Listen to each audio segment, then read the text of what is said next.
Sağlam muhafaza koyup Allah fırsatıyla açılış. Gene geçmişimiz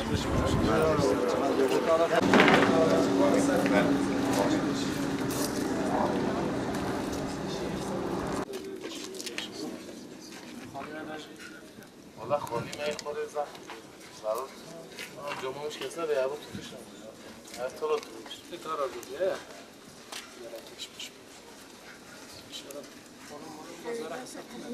Valla hafızlar. Tespit yok çekim mi? Valla tespit çekimi.